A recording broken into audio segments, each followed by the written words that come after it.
첨가물로부터 건강을 지키는 방법에 대해서 알아보겠습니다.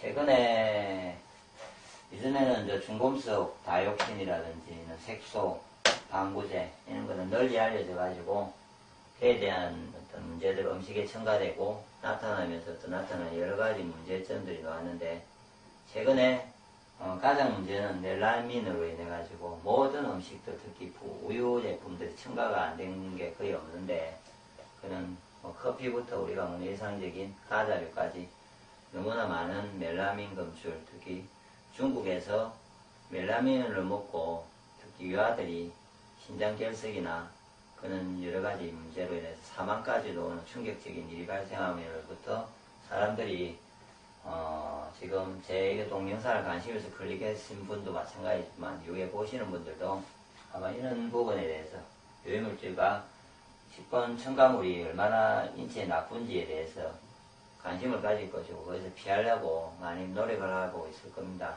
그래서 일단은 그것에 대해서 일단은 완화를 시키는 방법 중에 제가 방법을 먼저 순서대로 하겠습니다. 일단은 안 먹으면 되겠죠. 제일 먼저 중요한 건 이렇게 천연의 식품을 먹는다. 근데 이거는 현실적으로 제가 보기에 현실적이지가 않습니다. 왜냐면은 본인이 직접 가능한 방법은요, 왜냐면 농약을 치잖아요, 누군가로부터. 현대인들은 다른 사람이 만든 음식, 제조된 음식을 먹기 때문에 완벽하게 깨끗하다는 음식을 구하기는 어렵습니다. 믿고 사기는. 또 먹기에도 너무 가격이 비쌉니다. 그래서 서민들이 모든 음식을 그렇게 구할 수도 없습니다.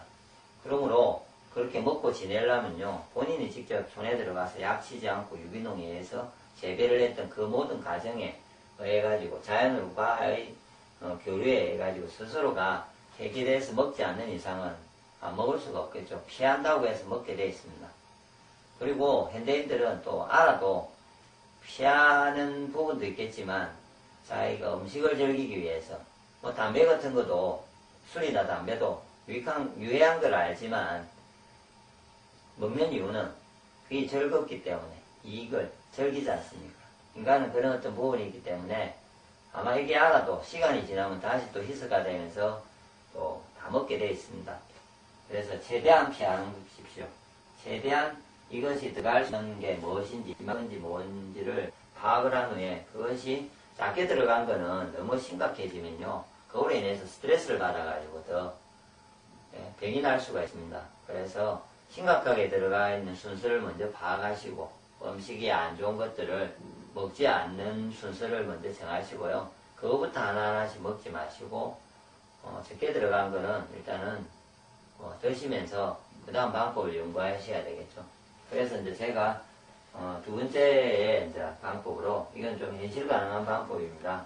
장에서 바로 장에 이제 들어가서 흡수되기 전에, 소화흡수가 되기 전에 바로 유해물질 식품 첨가물을 이렇게 배출하면 됩니다. 근데 배출하는데 지금 현재 알려져 있는 식품, 건강식품의 어떤 재료, 음식의 재료로서는 키토산이 가장 효율적입니다. 그러니까 아시는 어떤 다른 방법보다는 키토산의 원래 구조 자체가요, 보통의 대부분의 사람들은 키토산이 이렇게 흡수가 돼가지고 몸에 들어가서 어떤 영향을 줄 거라고 이렇게 보는데, 저도 이전에는 그렇게 알고 있었습니다. 6개월 전만 해도요. 그런데 제가 이제 키토산의 어떤 전문가의 어떤 분과 요즘 이제 교류를 하면서, 그런 키토산을 제가 확인을 해보고요. 저도 먹어보고 그거 내보면서, 정말 키토산이라는 것은 이런 개념이구나를 제가 이해를 하게 됐습니다. 그 부분 중에 키토산이라는 것은 원래 강력한 식이섬유입니다. 식물과 같은 식이섬유가 아니고요. 식물들은 그냥 장에 들어가서 장열, 흡수착이 강력하진 않습니다. 조상으로. 그런데 키토산은 이렇게 고분자입니다. 크게. 그래서 장에 흡수가 원래 안 되면서 감염에 오르니까 그 나머지 어떤 유해한 물질, 식품 첨가물, 이런 부분을 자기가 이렇게 속에 음식물이 소화되기 전에 이거를 먹어준다면은, 먹는 시간이 그래서 중요합니다. 음식물이 소화되기 전에 그것이 들어가서 음식물의 소화 과정에서 같이 섞여서 음식물과 이렇게 섞여서 움직여진다면 그것을 흡착을 합니다. 나빴던 거를. 그걸 흡착한 그 상태로서 고분자여야 합니다. 그런데 대부분의 여러분들이 아시는 키토산 중에 저분자도 있습니다. 만드는 데 따라서. 그는 과학기술이 발달하다 보니까 저 고분자로 만들 수도 있고요. 저분자로 만들 수 있습니다. 근데 고분자가 일단은 만들 때 어렵고요. 그러므로 고가입니다. 약간 고가라고 들었습니다. 그래서 그것을 제대로 쓴 제품을 먹는다면은 완벽한 흡착을 해서 장에 절대 흡수가 되지 않고 변을 통해서 배출이 되게 되어 있습니다.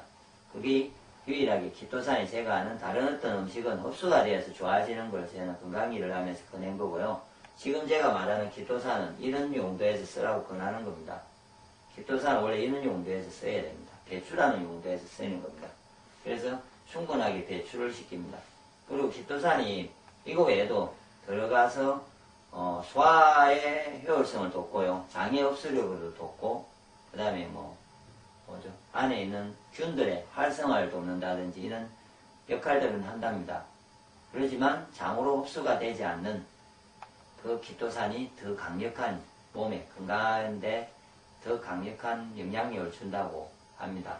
그래서 이에 대한 키토산에 대한 자세한 내용은 그 전문가의 내용을 제가 이후에 다 받아서 지금 현재 이후로 다음에 하늘건강국 카페에 다 키토산에 대한 정보들을 전문가 이름과 그분의 어떤 정보들을 제가 다 올릴 것입니다.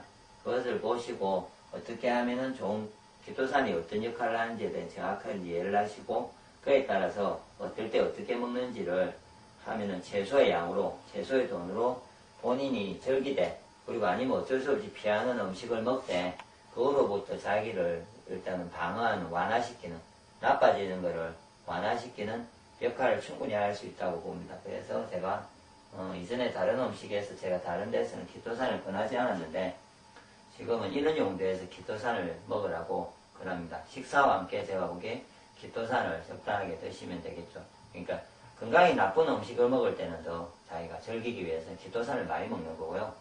예를 들어서 건강에 없는 그런 문제의 어떤 천연식품이나 먹을 때는 굳이 그렇게 많이 먹지 않아도 되고 안 먹어도 되겠죠. 그렇게 해서 키토산을 잘 활용을 하시면은 오염으로부터 일단 먹는 부분으로부터 완화를 시킬 겁니다.